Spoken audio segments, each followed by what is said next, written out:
Before the sun breached the eastern horizon, Driftwood Beach lay in pre-dawn hush, its silver sands mottled by frost and tangled ribbons of kelp. A chill breeze hissed across the North Sea, carrying tangs of salt and brine. At the edge of the surf, where foam curled around half-submerged logs, a nursery of harbor seal pups lay nestled in a shallow tide pool carved by last night's high tide. Among the pups was Pip, a diminutive fellow with a flecked gray coat and wide, inquisitive eyes the color of pewter. Only 4 weeks old, he had recently shed his lanugo fleece for a sleeker pelt and was still mastering the art of navigating the shifting shallows. His siblings, Tess, Barnaby, and little Midge, dozed in the rising swell, their breaths slow and contented. Suddenly, the wind shifted to a harsher gasp, and Pip's ears twitched. He lifted his head as the first fingers of pink light touched the sea's rolling face. The surf, usually gentle at dawn, had taken on a restless energy. Waves stood taller, crashing with a hollow roar against the sandbar that rimmed the pups' pool.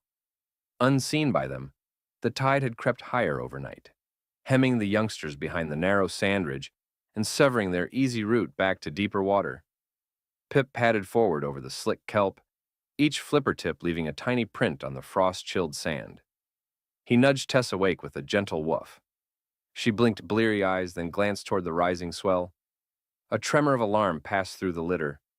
Barnaby quivered at the pool's gutter, and Midge whimpered as a rogue wave lapped at her side. Instinct stirred in Pip's heart, a mix of fear and fierce protectiveness. He edged closer to the sandbar, eyes narrowing as he assessed the narrow channel where breakers tumbled into the shallows. The gap was but a few feet wide, yet ushered waves strong enough to spin an adult under. Pip dove into the frigid water, his streamlined body cutting through foam.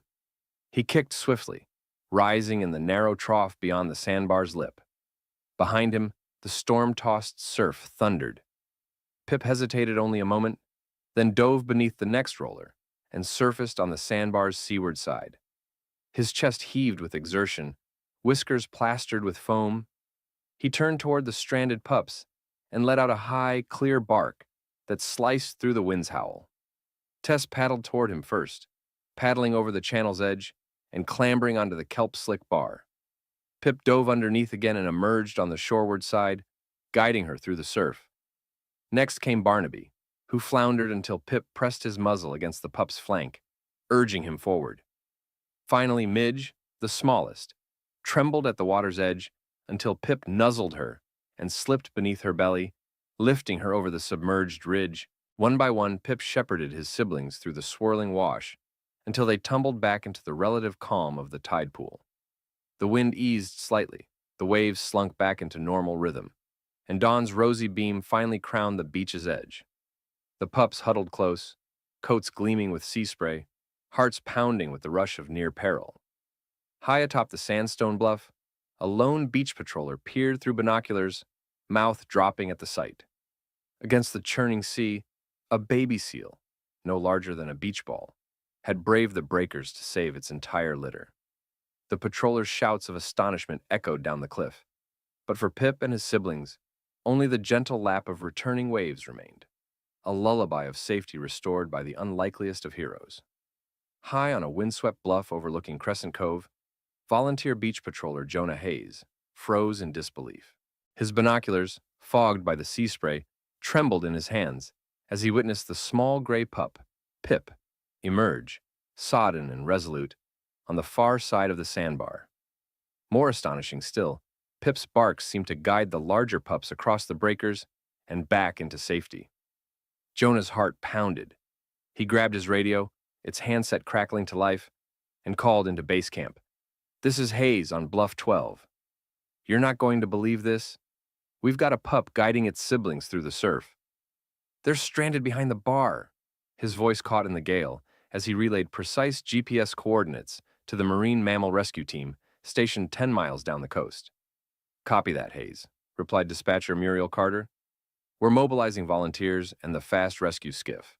ETA 15 minutes. Jonah sprinted down the rocky path to the beach access road, shouting to a pair of early morning dog walkers to clear the cove and give the seals space. Beneath his boots, driftwood logs shifted as the tide rose, and the pup's desperate chirps reached his ears on the wind. With each step, he prayed Pip could keep them safe until help arrived. Meanwhile, Pip stood guard at the pool's edge, his gaze fixed on the returning dogs. He let out a sharp bark, half warning, half relief, when Jonah finally appeared at the dune's crest, radio in hand and urgency in every stride. At Jonah's call, the larger pups paddled toward the shore under Pip's watchful eye, slipping over the final submerged ridge and flopping onto the sand in a tangle of flippers and froth. Jonah dropped to his knees, arms outstretched to calm the frightened pups. He whistled softly, the distinct two-note whistle used by local handlers to soothe seals, and they blinked up at him, their breathing ragged but eyes alive with trust. Jonah checked each pup's condition. Tess's flipper bore a slight scrape. Barnaby's side was slick with seawater, and Midge trembled with exhaustion. Pip pressed against Jonah's thigh, chest heaving, alert still for any sign of danger. Seconds later, a roar of engines heralded the rescue skiff's arrival. Team leader Captain Mira Delgado leapt onto the sand, flanked by two marine mammal technicians carrying blankets and medical kits. They set up a triage area beneath a large beach umbrella staked into the sand. Jonah guided the pups to the makeshift station, where Mira's team wrapped them in warm towels and took vital signs. "Hypothermia risk is high," Captain Delgado observed, her voice calm but brisk. "We'll need to keep them warm and transport them to our rehab center at Harbor Point." She noted each pup's microchip with a handheld scanner, confirming their IDs. All four belonged to a local colony monitored by the Marine Sanctuary. Throughout the procedure, Pip nestled beside his siblings, letting out gentle chirrups when one was jostled. His presence seemed to steady the group, and even the technicians paused in admiration. "What an extraordinary pup," one whispered, stroking his damp fur. With the pups stabilized, they were placed in ventilated carriers, lined with heat packs. Jonah and Captain Delgado carried them to the skiff's reinforced cargo hold, where the engine's warmth and the shelter of the hull would provide the short journey's comfort. Before loading Pip into his own carrier, Jonah knelt and pressed a gentle hand against the pup's wet forehead. "You did good, little one," he murmured. Pip blinked once in acknowledgement. As the skiff sped away across the choppy water, Jonah watched the pups disappear into dawn's golden haze. On the bluff, the beach lay silent again, save for the whisper of waves and the sense that in this violent surf, a tiny seal pup had rewritten the rules of rescue. And somewhere behind him, the distant form of Pip's mother, a sleek adult harbor seal, surfaced near the breakers, her curious eyes scanning the beach before she slipped beneath the tide, her trust in human helpers seeded by her pup's extraordinary courage. The salt-tinged wind whined through the open hatch of the Marine Sanctuary's rescue vessel as it cut through the choppy bay toward Harbor Point. Inside the heated cabin, the four seal pups lay swaddled in thermal blankets, their tiny bodies rising and falling with steady breaths. Pip, the plucky pup whose SOS had saved them, rested alertly atop his bedding, his black eyes darting to every movement. By mid-morning, the skiff docked at the sanctuary's wooden pier. Dr. Helena Marsh, a marine mammal veterinarian with streaks of gray at her temples, greeted the team, clipboard in hand. She guided Jonah, Captain Delgado, and the technicians down the gangway and into the triage ward. A spacious enclosure lined with rubber mats, heated by infrared lamps, and filled with the clean scent of antiseptic and sea air. Each pup was placed on an examination table in turn. Dr. Marsh checked Pip's weight, temperature, and hydration levels, then gently pried open his mouth to inspect his teeth for the weaning stage's telltale wear. Satisfied, she moved to Barnaby, whose scrape had already begun to scab, and Tess, whose flipper showed no signs of tendon damage. Little Midge, the smallest of the quartet, received extra cuddles and a higher calorie formula to boost her strength. Once the pups were settled in separate but adjoining rehabilitation pools, Dr. Marsh turned to Jonah. "I've reviewed your footage," she said, pointing to a monitor showing Pip's rescue runs. "But hearing him bark made me realize we might be witnessing something new, an intentional SOS vocalization distinct from alarm barks." Jonah leaned closer. On the screen, Pip's barks were rhythmic and pitched higher than a pup's usual distress call. He repeated the recording into a handheld recorder. "It's almost patterned," he murmured. That afternoon, sanctuary researchers convened in the hydroacoustics lab to analyze Pip's recordings. Dr. Marsh brought up spectrograms, visual representations of sound frequencies over time, projected onto a large screen. The team compared Pip's rescue barks to recordings of standard pup calls, feeding trills, separation cries, and play vocalizations. What emerged was startling. Pip's calls consisted of 3 sharp notes, each separated by a precise half-second pause, an unusual structure not typically present in either alarm or social calls. Further analysis revealed that Pip repeated this 3-note motif each time he returned across the sandbar, as though signaling, "Follow me." Excitement rippled through the lab. Marine bioacoustician Dr. Lana Weiss tapped her pen against her notebook. "If this is an intentional SOS pattern, it could revolutionize our understanding of pinniped communication and cooperation," she said. The team drafted plans for controlled studies, playback experiments where Pip's calls would be broadcast to other pups in a simulated stranding to observe if they responded by following the sound. Meanwhile, Pip and his siblings flourished in the sanctuary's gentle care. Under the watchful eyes of trainers, they learned to navigate larger pools, chase fish in underwater tunnels, and practice diving to retrieve submerged toys. Pip, ever bold, led his littermates through each obstacle, barks echoing off the pool walls as he encouraged them forward. As spring's first sun warmed the coastal air, the sanctuary prepared for the pups' release. Their rehabilitation complete, the quartet would return to Crescent Cove when the tide was low and the sandbar had returned to normal. But before that, Dr.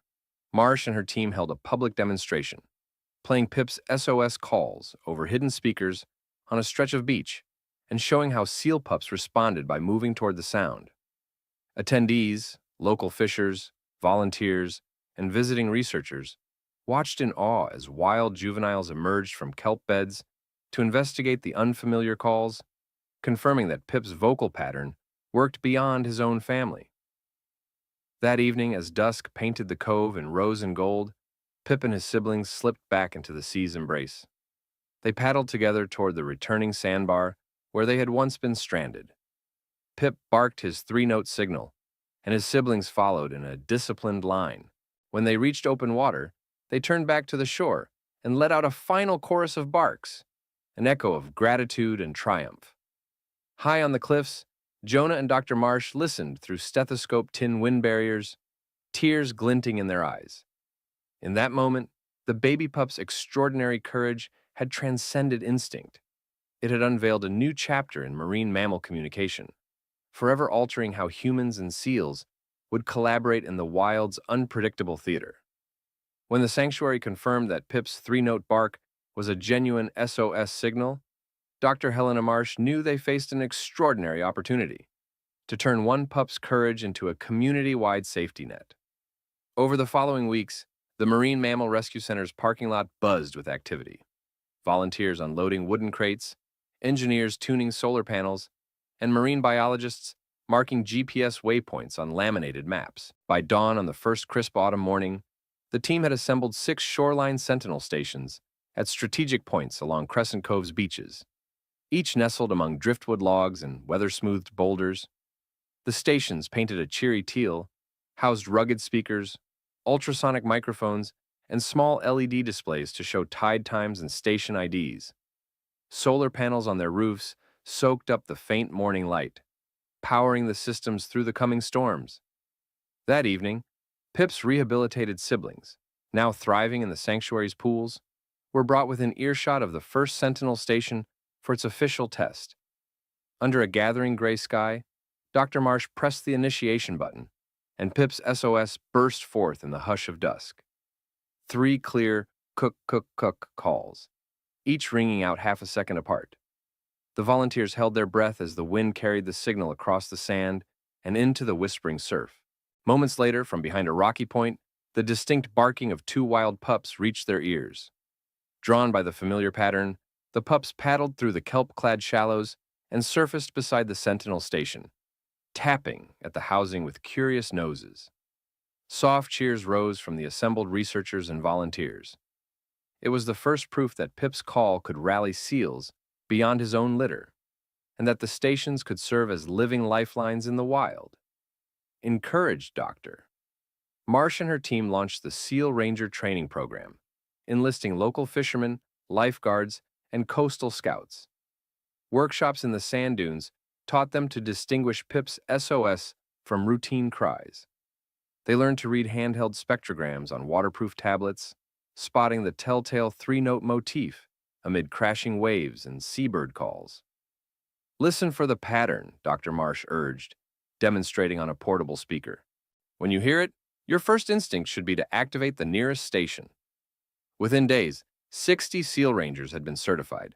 Each carried a laminated field guide showing station locations, emergency radio frequencies, and the exact cadence of Pip's SOS.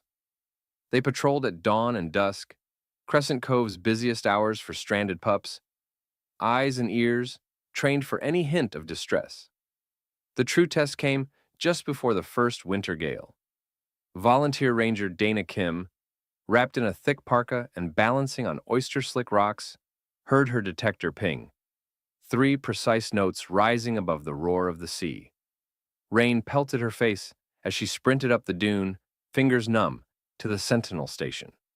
With a trembling thumb, she hit the broadcast button. Pip's SOS crackled into the storm, and within minutes, the sanctuary's command center lit up with alerts from 3 neighboring stations. Dr. Marsh dispatched a rescue team in an amphibious ATV, while Dana kept broadcasting the call at 10-second intervals.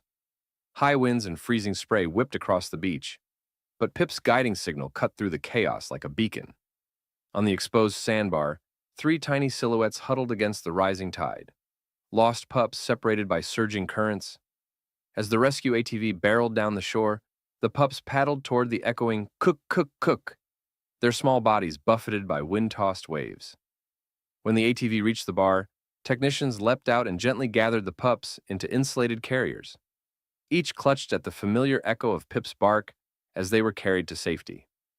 Back at the sanctuary's heated bays, the pups were examined, warmed, and soon nuzzled by their mother, drawn back by the same SOS that had rallied them on the open beach. Dr. Marsh reviewed the incident report later that night, her pen dancing across the page. Rescue time, tide levels, weather conditions, station logs. Every data point confirmed what the team already knew in their hearts. One brave pup's call could unite an entire community of people and wildlife in a single, life-saving chorus. As snow began to dust the dunes, the Sentinel station's LED lights glowed like watchfires against the darkening skies. From the high cliffs, moonlit waves whispered of winter's approach, and Pip's 3-note SOS, etched forever into the shoreline, stood ready to guide any seal in need back to safety. By the time the first fierce winter storm arrived, gales howling off the North Sea and sheets of sleet smacking Crescent Cove's shoreline, the Sentinel stations and SEAL Ranger Corps had been active only a few weeks, yet their presence proved vital when 3 orphaned pups, separated from their mothers by the combined fury of wind and tide, found themselves marooned on an offshore sand spit as the temperature plummeted below freezing. It began on a moonless night when Ranger Dana Kim, making her routine dusk patrol, heard the unmistakable ping of her ultrasonic detector. Amid the roar of gale-driven surf, a series of 3 sharp SOS notes cut through like a lighthouse beam. Dana sprinted across the driving range to the nearest Sentinel station and punched in the alert code. Pip's recorded call boomed into the storm, amplified across the Cove's network. Back at the sanctuary's command center, Dr. Helena Marsh watched the real-time data stream from all 6 stations. Within seconds, multiple devices registered registers of identical detections, triangulating a location 300 meters offshore. "Deploy Alpha Team," Helena ordered, her voice steady despite the early morning hour. 2 rescue technicians, themselves veteran SEAL Rangers, geared up and boarded the amphibious ATV, kept ready at the high tide ramp. On the beach, Dana rallied a small group of SEAL Rangers, their headlamps cutting narrow beams through the sleet. They huddled at the driftwood shelter, raising handheld radios to relay GPS coordinates to the ATV team. "Stay with the station," Dana instructed. Keep broadcasting the SOS every 2 minutes to maintain that acoustic beacon. Battling windblown spray, the ATV team forged into the half-frozen cove, its tracks churning slush and ice. As they approached the sandspit, their spotlights revealed three small shapes huddled together at water's edge. Pups so chilled their fur glistened with frost. The mother seals were nowhere in sight, herded by winter currents beyond the breakers. Technician Samira Patel dismounted first, cradling a heat pack-lined carrier. "Hurry," she called. With swift efficiency trained by winter drills, the team coaxed each pup into a carrier, tucking in heat packs and wrapping them in emergency mylar blankets. All the while, the Sentinel Station's speaker crackled with Pip's SOS, guiding the Marine team safely across the spit's razor-sharp mussel beds. Back on shore, the rescued pups were transferred into a makeshift warming tent erected beside the barn's storm doors. Radiant heaters hummed beneath wool blankets as Dr. Marsh and her team monitored vital signs. Though hypothermic, all three pups showed strong reflexes and robust heart rates, testimony to the rapid response enabled by the SOS network. Over the next week, the pups regained their strength in the sanctuary's heated pools. During daytime feedings, each one responded to Pip's three-note pattern by swimming toward the speaker submerged in the shallow training pool. Sanctuary interns logged each response in a growing database, mapping pup rescues by season, location, and weather conditions. The winter trial had provided critical evidence. Pip's SOS worked not only in mild autumn weather, but in the harshest winter elements. News of the winter rescue galvanized the coastal community. Local governments allocated emergency funds to install sentinel stations at 8 additional coves along the county's shore. Fishermen volunteered to tow mobile stations into inaccessible inlets, and state wildlife agencies incorporated SOS playback into their official marine rescue protocols. Even academic researchers, intrigued by Pip's patterned SOS call, began studies into other pinniped species, searching for analogous signals in gray seals, elephant seals, and even Antarctic species where winter storms raged unchecked. On a crisp January morning, sunlight glinting off frozen dunes, Dana and her Seal Ranger team gathered at Driftwood Beach for a winter commemoration. They recorded Pip's original SOS call over the Sentinel Station speakers, then observed in silence as wild pups bobbed to the signal from behind dunes, forging a line through the surf toward safety. As the community watched, each pup found its way home, proof that a baby harbor seal's courageous bark could echo as a lifeline far beyond Crescent Cove's shores. And in the sanctuary's hydroacoustics lab, Dr. Marsh smiled at the winter's data charts.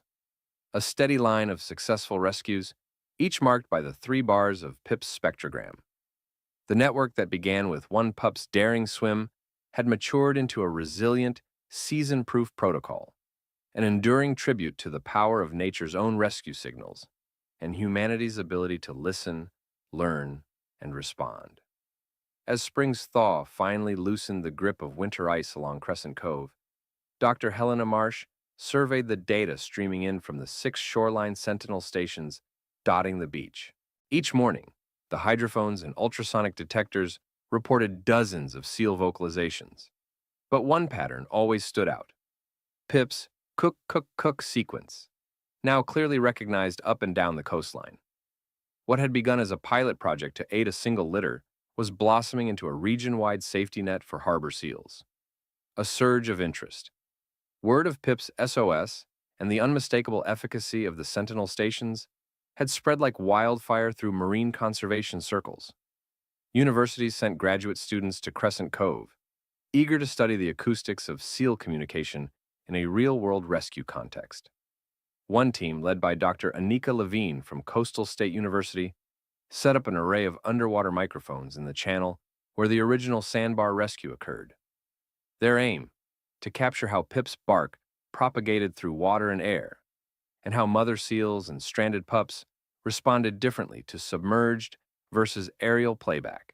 Meanwhile, the Marine Sanctuary's outreach coordinator, Sarah Tan, organized a series of Seal SOS symposia in nearby coastal towns. Town halls filled with fishermen, lifeguards, and ecotourism operators, each eager to learn how to install Sentinel units on their own beaches.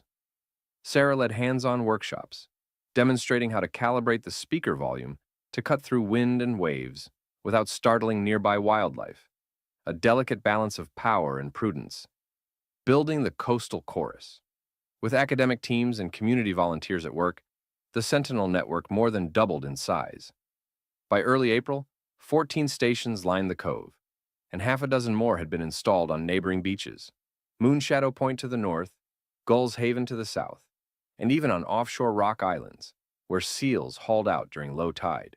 Each station bore a small plaque reading, "In memory of Pip's brave bark," reminding passersby that every unit stood because a tiny pup dared the breakers to save his family. On a windswept bluff overlooking Gull's Haven, Sarah Tan and local carpenter volunteers nursed a misbehaving station, its speaker waterlogged from careless placement. They re-engineered the housing with a vented, slanted roof and marine-grade sealant, ensuring that spring rains wouldn't short-circuit the electronics. As they worked, curious gulls and cormorants circled overhead, settling on nearby rocks to watch the humans' efforts. Sarah joked that even the birds were checking in on their seal neighbors. The Festival of Rescues. By the time summer arrived, the SEAL SOS network had matured into a living tapestry of technology, science, and community stewardship. To celebrate its anniversary, the sanctuary hosted the Festival of Rescues on Crescent Cove's flat sands. Tents lined the high tide mark. One displayed spectrograms of Pip's SOS alongside comparative plots of other rescue-style calls from distant seal colonies. Another featured video testimonials from fishermen whose gear had been saved from dangerous fluctuations in offshore currents after responding to Pip's call. At the heart of the festival was a live demonstration. Under the shade of a canvas pavilion, Dr. Levine cued an array of underwater speakers to play Pip's SOS through submerged hydrophones, while Sarah Tan triggered the above-water Sentinel speakers in sequence. As the three-note motif rolled across the cove, a group of rehabilitated pups, now fitted with non-invasive tracking tags, slipped into the surf. In perfect synchrony, they paddled toward each station in turn, bobbing like gray buoys, an unspoken relay of rescue, each pup carrying the call from one station to the next. The crowd erupted in applause, tears mingling with sea spray. Beyond rescue, conservation, and coexistence. In the months that followed, the SEAL SOS network inspired blueprints for similar programs worldwide: otter colonies in European estuaries, sea lion beaches on remote islands, even river dolphin sanctuaries in South America. Back at Crescent Cove, the Sentinel stations evolved further, equipped now with integrated cameras, water quality sensors, and AI-driven call recognition software that could distinguish piped SOS calls from natural pup vocalizations. Local businesses thrived on the new Seal Safe certification. Cafes offered special SOS lattes, whose foam art depicted a pup's three-note waveform. Eco-tour companies trained guides in sonar-based pup rescues, and artists sold driftwood sculptures carved in Pip's likeness, with 3 notch marks in the base to honor his bark. A community united one evening at low tide as biologists conducted a final water sampling near the original rescue sandbar. The Sentinel network sang again.